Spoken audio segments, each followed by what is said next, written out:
Good morning. हमने जो previous lecture का जो है थोड़ा सा रिकैप कर लेते हैं।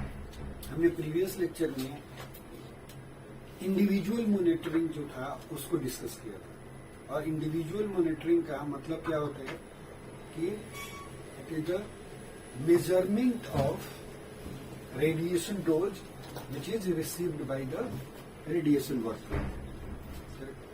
सो आप कोई भी मेथड यूज करो, आपको अल्टीमेटली असेस करना है क्या कि radiation dose received by the radiation worker. तो सबसे पहला पॉइंट, दो चीज बहुत इंपॉर्टेंट हो जाता है। क्या? आइडेंटिफाई करना कि रेडिएशन सोर्सेज कौन कौन से यूज हो रहे हैं, करेक्ट। और जहां एक फैसिलिटी होगी बेसिकली, तो रेडिएशन सोर्सेज जो है वो एक जगह पे तो यूज होगा नहीं, और हर रेडिएशन सोर्स का अपना अपना कैरेक्टरिस्टिक्स है। जैसे मान लो कि आयोडीन 131 है, तो उसका हाफ लाइफ जो है वो ज्यादा है, तो फोटोन फ्लक्स जो है, तो उससे नंबर ऑफ फोटोन्स जो इमिट होते हैं पर सेकेंड वो कम होगी, मतलब उतना फोटोन फ्लक्स नहीं मिलेगा पर यूनिट एरिया। यदि आप देखोगे तो उतना ज्यादा नहीं मिलेगा कंपेयर टू आयोडीन 130, अब sorry compare to F18। F18 में फोटोन फ्लक्स बहुत ज्यादा होता है बिकॉज उसकी हाफ लाइफ शॉर्ट है, राइट। एनर्जी जो है उसकी भी जो है वो 511 kg है, जो फोटोन्स जो इमिट हो रहे हैं बेसिकली उससे फाइनली इनहेलेशन के बाद। और आयोडीन 131 के 360 के आसपास का है फोटोन, गामा फोटोन, जो पोटेंशियल एक्सपोजर जो स्टाफ को लगता है, राइट। तो एक तो रेडिएशन सोर्सेज को आइडेंटिफाई करना जरूरी है, पहली चीज। और दूसरी चीज कि वो रेडिएशन सोर्सेज जो है वो कहाँ कहाँ पे यूज हो रहे हैं फैसिलिटी में, क्योंकि एरिया भी उसका डिजिग्नेटेड है। For example in our department हम लोग रेडियो फार्मेसी में मैक्सिमम हैंडलिंग हम मोलीटेक की करते हैं। मोलिबिडिनम टेक्नीशियम जनरेटर यूज होता है और उससे रिलेटेड चीजें करते हैं। हमारे पास एक अलग प्लेसेस है जहाँ पे आयोडीन की हैंडलिंग होती है, एक अलग प्लेसेस है जहाँ पे ल्यूटिशियम का प्रिपरेशन होता है, एक we have got another places where F18 is produced and being synthesized in the form of F18 FPG. So everywhere, if you move around the facility from one place to another place, you will have different level of exposures which will be received by the radiation worker. Correct? So दो चीजों का identification बहुत जरूरी होता है, radiation source और कौन कौन सा जगह है कि जहाँ पे पोटेंशियल, जहाँ पे एक्सपोजर कितना है, और यदि उधर की तरफ कोई भी आदमी इंटर कर रहा है, राइट, कोई भी रेडिएशन वर्कर जो इंटर कर रहा है उसको कितना रेडिएशन डोज लगने की संभावना है if he is going to work for a certain period of time. इन चीजों का असेसमेंट और इन चीजों का इंफॉर्मेशन जरूरी है to find it out the individual dose received by a particular radiation worker. So for that how we can do it out, उसके लिए वर्क प्लेस मॉनिटरिंग जो है बहुत इंपॉर्टेंट है कि हर वर्क प्लेस जो है एरिया को मॉनिटर किया जाए कि वहां पे कितना लेवल का एक्सपोजर है। मीन्स एक्सपोजर लेवल जो है from morning to evening, right, कैसे वैरी करता है। Like for example, if you go into the radiopharmacy lab and start measuring the radiation exposure inside the radiopharmacy room, in the morning when the preparation, elution is going on, exposure level could be quite high. But in the evening when there is no preparation is done, exposure level will go down. Similarly, if you go to the general working area, when the patient scanning is going on, injection is being performed, at that time you will have the amount of exposure will be more, and rest of the times it will have less. So we should have the awareness of radiation exposure around the facility, right? What is the level of radiation exposure, so that we can control or prevent, right? क्या जो radiation doses received by a particular radiation worker. तो work place monitoring जो है बहुत important है and it would have been much better कि यदि हम एरिया को डेजिग्नेट कर देते, कोई नाम दे देते, लाइक कंट्रोल्ड एरिया, कि यहाँ पे रेडिएशन एक्सपोजर काफी ज्यादा है, जहां पे हमें रेडिएशन प्रोटेक्शन मेजर्स की जरूरत है, सेफ्टी प्रिकॉशंस की जरूरत है, राइट, और वो एरिया को हमने डेजिग्नेट किया कंट्रोल्ड एरिया, राइट। और अदर एरिया जो है around the facility which has not been designated as a controlled area that can be designated as a supervised area.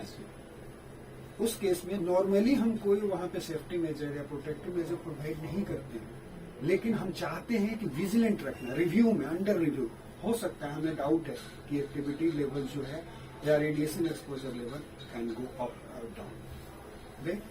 हमने उसके क्लासिफिकेशन में ये भी देखा कि अब 6 मिलीसीवर्ट से ज्यादा यदि रेडिएशन डोज आने की संभावना है, कुछ लोग मतलब बेसिकली दैट आने की संभावना है यदि 6 मिलीसीवर्ट से ज्यादा, तो उसको हमने बोला था कंट्रोल्ड एरिया बोलेंगे। This designation is based on the annual effective dose received by the radiation worker. And second supervised area को हमने बोला था कि 1 से लेकर के 6 मिलीसीवर्ट तक यदि डोज का रेंज आ रहा है, starting from 1 millisievert above, less than 6 millisievert, we can designate those area as a supervised area, right? And हमने बोला कि less than यदि 1 millisievert dose आ रहा है, तो that area will be called a unclassified area. वहाँ पे क्लासिफिकेशन की जरूरत नहीं है, वहाँ किसी का मूवमेंट को रिस्ट्रिक्ट करने की जरूरत नहीं है, करेक्ट। हमने ये भी बोला था कि कंट्रोल्ड एरिया में हमें क्या चाहिए, रेडिएशन सिंबल्स लगाने पड़ेंगे, जहाँ पे हाई रेडिएशन डोज है वहाँ पे हाई रेडिएशन डोज का सिंबल भी होना चाहिए। Supervised area should be mention, exposure level लगभग यदि लिखा हुआ हो तो it will be easy for the person, right, कि हमको इंटर करना है या नहीं करना है। हमने एक और बोला था कि देखो न्यूक्लियर मेडिसिन में 2-3 चीजें बहुत इंपॉर्टेंट है। पहली चीज कंटामिनेशंस को, कंटामिनेशंस को क्या करना है आपको कंटामिनेशंस को प्रिवेंट करना है, पहली चीज कि होए ही नहीं। और यदि if the contamination occurs, it has to be decontaminated as soon as possible, right? Spread of decontaminations को प्रिवेंट करना मस्ट है, क्योंकि उसी से रेडिएशन एक्सपोजर जो है वो कंट्रोल होगा। तो कुछ कंट्रोल्ड एरिया ऐसे भी डिजिग्नेटेड होते हैं जहाँ पे कंटामिनेशन कंट्रोल्ड एरिया बोलते हैं, उसमें एंट्री पॉइंट को भी रिस्ट्रिक्ट कर देते हैं और एग्जिट को भी रिस्ट्रिक्ट करते हैं। We have to monitor entry point also. If somebody is entering to that area, they should not carry out the contamination from the outside and go inside the lab. Even if they are coming out of the lab, they should be monitored, or they must ensure that I am not contaminated, so that they should not spread the contamination outside to the outside area. उसके बाद हमने discuss किया था कि individual monitoring जो है क्यों important है, पहली चीज। तो हमने उसका सबसे बड़ा इम्पोर्टेंट पॉइंट ये था कि इंडिविजुअल मॉनिटरिंग इसलिए इम्पोर्टेंट है क्योंकि कई बार ऐसा जरूरत पड़ता है कि रेट्रोस्पेक्टिव एनालिसिस की जरूरत पड़ती है कि उस पर्सन को, रेडिएशन वर्कर को कितना रेडिएशन डोज मिला हुआ है, राइट। इसलिए रेडिएशन लेवल की मॉनिटरिंग जो है, एक रेडिएशन वर्कर में कितना रेडिएशन डोज रिसीव किया है, उसकी मॉनिटरिंग जो है वो क्वार्टरली लेवल पे की जाती है। मतलब एक क्वार्टर, ईयर के एक क्वार्टर में उसको कितना रेडिएशन डोज मिला है उसकी मॉनिटरिंग करी जाती है।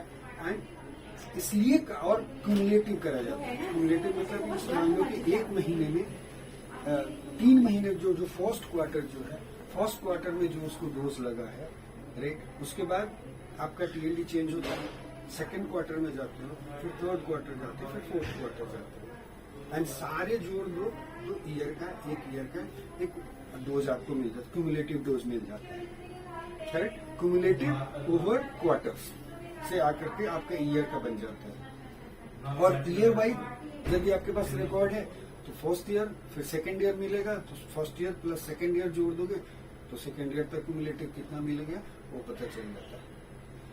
ये मॉनिटरिंग, इंडिविजुअल मॉनिटरिंग इसलिए भी जरूरी है क्योंकि हर रेगुलेटरी अथॉरिटी में ये डिसाइड किया है और इन्फोर्समेंट लॉ है एक्चुअली बेसिकली कि इंडिविजुअल वर्कर्स का रेडिएशन डोज जो है एनुअल इफेक्टिव डोज जो है 20 milli as per AERP especially in India the dose should not exceed annual whole body effective dose greater than 20 millisieverts averaged over 5 years.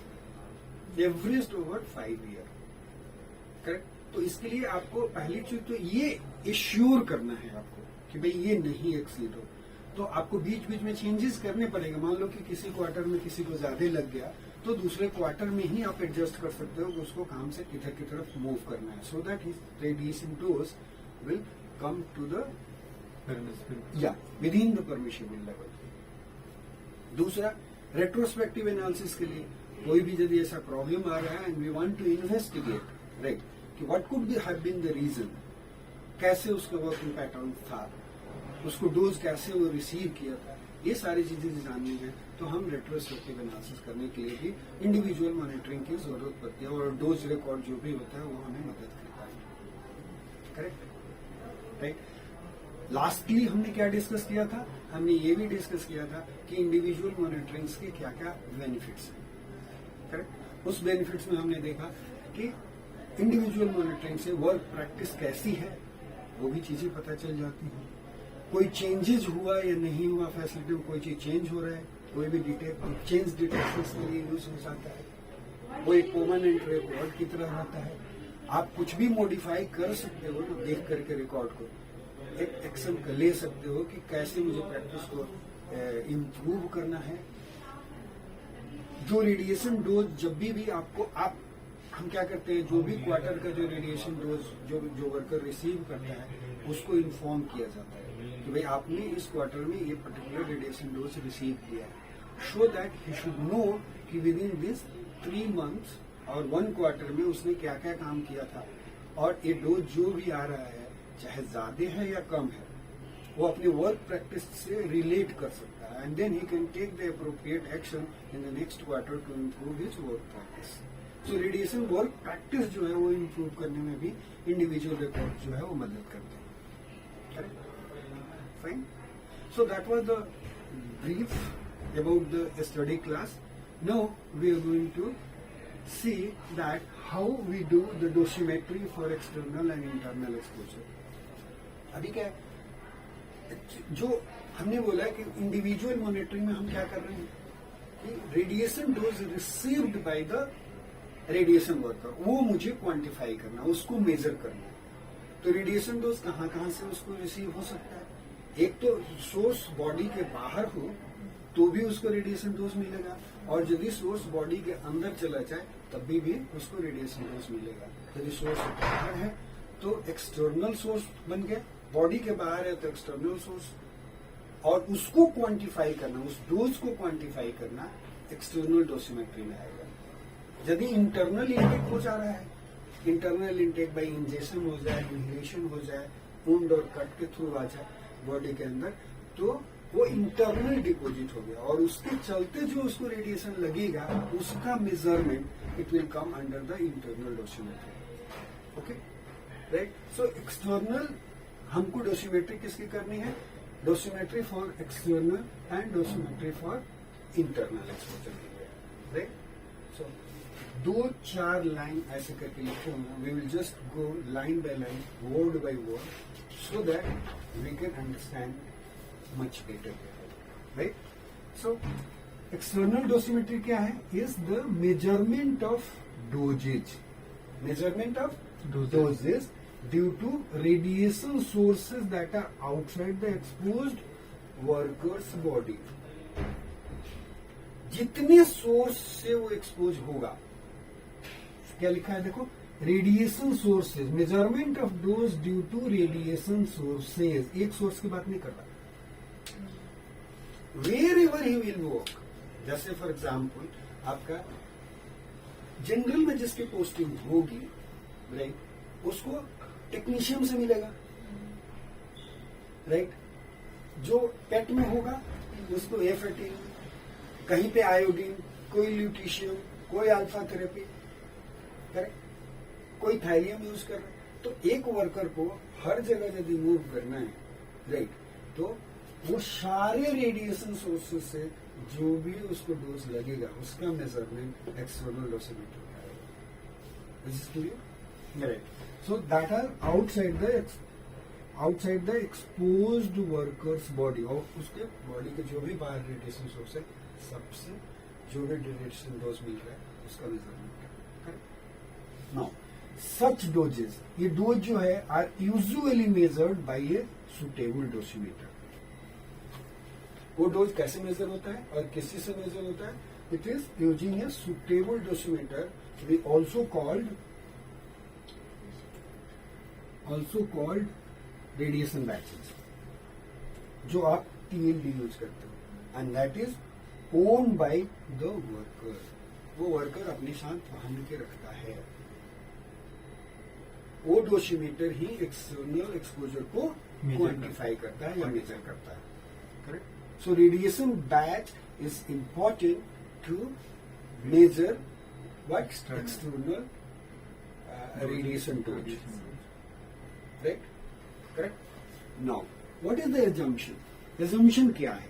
जो radiation batch जिसको हम dosimeter बोल रहे हैं, वो हमारा एजम्पशन ये है कि dosimeter will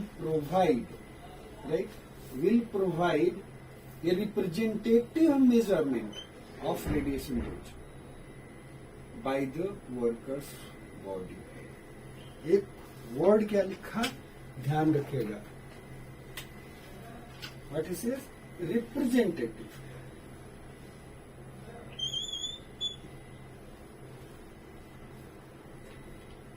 this is very good. What does it mean by?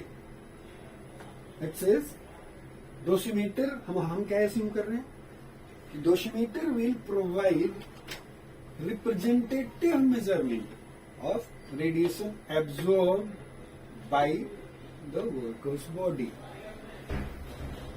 Representative measurement word क्यों यूज कर रहे हैं? It is exactly वो मेजर नहीं करता, वो एक आइडिया देता। जैसे कल कोई पूछ रहा था कि हम यहाँ पहन लेंगे पैर, तो पैर का रेडिएशन डोज जो कैसे मेजर करेगा? वो तो यहाँ से दूर हो जा रहा है, इस प्लेस से दूर हो जा रहा है, करेक्ट, समझिए। तो अब जो भी रेडिएशन सोर्स होगा, सपोज करो कि कोई ये क्वेश्चन पूछ सकता है कि टीएलडी जो है हमने चेस्ट में डाला हुआ है, करेक्ट, चेस्ट पे रखा हुआ है, तो रेडिएशन सोर्स तो नीचे था, सामने था, ऊपर था, तो हर जगह से रेडिएशन लेवल जो होगा, जो उसका जो वैल्यू जो यहाँ पे फॉल होगा एक्सपोजर, वो तो डिफरेंट होगा। तो सही क्या है? क्वेश्चन इसीलिए उठता है जब ये चीज, इसलिए यहाँ पे ये क्लियरिटी डेवलप होनी चाहिए कि वो एग्जैक्ट नहीं बता रहा है, वो क्या बोल रहा है? रिप्रेजेंटेटिव मेजरमेंट बता रहा है, एक आइडिया बता रहा है, एक इंडिकेटर बता रहा है कि आपको इतना डोज मिला, और उसी इंडिकेटर पे हम सारे रूल बनाए हैं, और उसी इंडिकेटर पे एक्शन भी होता है, उसी इंडिकेटर पे फैसिलिटी भी डिजाइन हो रही है। तो यदि इस टाइप का इश्यूज है कि हमें इसके ऊपर कोई डिसीजंस लेना है, राइट, तो टीएलडी का कहां पे पहनना है वो भी फिक्स होना चाहिए। तो चेस्ट वाली टीएलडी चेस्ट के ही आसपास में होनी चाहिए, करेक्ट, इसी लेवल पे होना चाहिए, और सबको इसी लेवल पे पहनना है। और दूसरा क्या, वो टीएलडी ऐसा नहीं होना चाहिए कि one individual worker lithium fluoride वाला पहने एक ही फैसिलिटी में, और दूसरा जो हो वो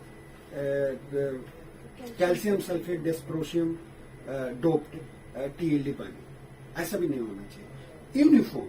सो ऑल ओवर इंडिया हम लोग क्या यूज कर रहे हैं? कैल्शियम सल्फेट डिस्प्रोशियम, समझ लो। तो वो भी एक यूनिफॉर्मिटी होनी चाहिए, क्योंकि किसी के साथ मतलब वो यूनिफॉर्म है, डिसीजन भी यूनिफॉर्म है कि वो यहाँ पे सब लोग इतना ही पहन रहे हैं, करेक्ट। सो जो भी रिप्रेजेंटेटिव आएगा और जो भी डोज आएगा, वो एनुअल इफेक्टिव डोज लिमिट जो प्रिस्क्राइब्ड है उससे कंपैरिजन यदि वो एक्सीड करता है तो क्या एक्शन लेना है, और नीचे है तो क्या करना है, वो डिसीजन जो होगा उसी चीज पे बेस्ड होगा, करेक्ट, क्लियर। सो ये रिप्रेजेंटेटिव वर्ड बहुत इंपॉर्टेंट है. नाउ डोसिमीटर जो होना चाहिए should be worn, this is very very important, should be worn throughout periods of possible exposure. क्या इंपॉर्टेंट पॉइंट है? इस एजम्पशंस पे बेस्ट हमारा जो है एक्सटर्नल रेडिएशन डोज जो है वो हम उसको मेजर कर रहे हैं. समझ लें, यदि ये एजम्पशन इनवैलिड हो जाए तो मेरा डोज मेजरमेंट भी इनवैलिड हो जाएगा. करेक्ट. यहां पे हमने क्या देखा कि रिप्रेजेंटेटिव मेजरमेंट दे रहा है और हमने ये भी फिक्स किया कि रेडिएशन बैचेज जो हैं वो एक पर्टिकुलर पोजीशन पे ही सबको वियर करना चाहिए. जैसे चेस्ट का है, चेस्ट पे ही सबको रखना है. दूसरा इंपॉर्टेंट पॉइंट क्या है कि हम इंडिविजुअल मॉनिटरिंग में क्या बोल रहे हैं कि dose received by a person, और उसका लीगल इम्प्लीकेशन, लीगल मतलब ऐसे समझ लो कि जो एनुअल इफेक्टिव डोज जो बनाया गया है और सारे एक्शन प्लान जो है उसी के ऊपर बेस्ड है. करेक्ट. तो एक्चुअल डोज मेजरमेंट जितना वो रिसीव कर रहा है पर्सन वो तो पता होना चाहिए ना. करेक्ट. और वो पता होने के लिए क्या करना पड़ेगा? He should wear the dosimeter right throughout periods of possible exposures. मतलब उसको जहां जहां पर भी लग रहा है, जितना देर तक लग रहा है कि यहां इतना देर तक मुझे एक्सपोजर लग सकता है, उतने देर तक ये टीएलडी आपको पहनना है. इट शुड बी वोन. It should be worn throughout periods of possible exposure to monitor individuals cumulative dose. अब देखो यहाँ पे एक क्वेश्चन आता है कि जो टीएलडी मेजर करता है वो क्या मेजर करता है? क्यूमुलेटिव डोज मेजर करता है. Your TLD measures cumulative dose. अभी जो एक्सपोजर लगा, थोड़ी देर के बाद जो लगेगा उसमें ऐड ऑन होता जाएगा, फिर थोड़ी देर बाद चलोगे फिर वो ऐड ऑन होते जाएगा. 3 महीने का पूरा ऐड ऑन होते जाता है. कई बार एग्जाम में ये सब भी पूछ सकते हैं कि ये 3 क्वार्टर ही क्यों बना लिए, 4 क्वार्टर बनाए, 4 क्वार्टर क्यों बनाए, ये क्वार्टर क्यों बनाया? तो इसीलिए बनाया क्वार्टर कि किसी भी में भी यदि एक लेवल 10 मिलीसीवर्ट से एबव जा रहा है तो आप इमीडिएट उसी समय एक्शंस ले सकते हो. इसलिए ये भी इंपॉर्टेंट है कि टीएलडी टाइम पे रिटर्न करना ताकि आपके डोज मेजर्ड हो. राइट. यदि वो आप टीएलडी टाइम पे नहीं रिटर्न करते हैं तो आपका डोज मेजर होकर के नहीं आएगा. सो आपको पता ही नहीं चलेगा कि आपको क्या डोज लगा है, and you will miss the chance of improving yourself, improving your work practices. Right. तो एक इंपॉर्टेंट पॉइंट क्या था? पहला कि it should be worn throughout periods of possible exposure. यदि ये भी मिस कर गए तभी भी आपका एग्जैक्ट डोज जो है वो नहीं आएगा. आपको कभी नहीं पता चलेगा कि मैं ठीक से काम कर रहा हूं या नहीं कर रहा हूं. Okay. And you will again miss the chance of improving your work practices. Now इसके बाद जो भी डोसिमीटर आएगा उसके लिए क्या बोले? Appropriate action may then be taken as necessary, यदि जरूरत है, एज नेसेसरी. इसलिए to ensure reference levels and limits are not exceeded. यहाँ पे 2 टर्म आ गया है. एक आया क्या आपके लिए? आया रेफरेंस लेवल की बात आई. राइट. रेफरेंस लेवल आया और दूसरा जो है लिमिट. लिमिट तो आपको पता है, जो डोज लिमिट जो बना हुआ है. करेक्ट. जो एआरबी ने प्रेस्क्राइब किया यहां पे इंडिया के लिए. दूसरा एक रेफरेंस लेवल का कॉन्सेप्ट आता है. रेफरेंस लेवल क्या होता है कि this is another way to improve work practices, और सो दैट कि आपका रेडिएशन एक्सपोजर जो है वो काफी मिनिमाइज हो सके. या आप ऐसे बोलोगे to ensure that you are following the principle of ELADA, as low as reasonably achievable. तो आप क्या करते हैं? हर चीजों के लिए एक रेफरेंस लेवल बनाते हैं. रेफरेंस लेवल मतलब जैसे मान लो कि हमें पता है कि 20 मिली क्यूरी जो है आप एक डोज जो है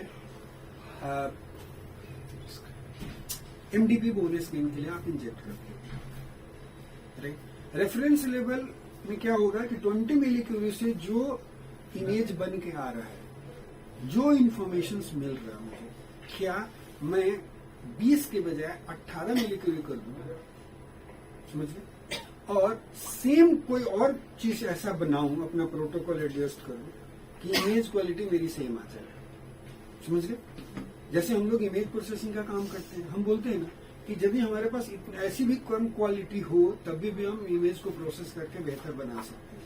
सो we can just reduce the dose little bit. So 18 millicurie से 20 मिलीक्यूरी से 2 मिलीक्यूरी कम कर देना, में भी 2 मिलीक्यूरी का एक्सपोजर जो है आपका पेशेंट का भी कम कर रहे हो और आप स्टाफ का भी कम कर रहे हो। उस 2 मिलीक्यूरी जोड़ते जोड़ते 10 में एक और पेशेंट भी हो जाएगा, ये कह दो पेशेंट भी हो जाएगा, राइट।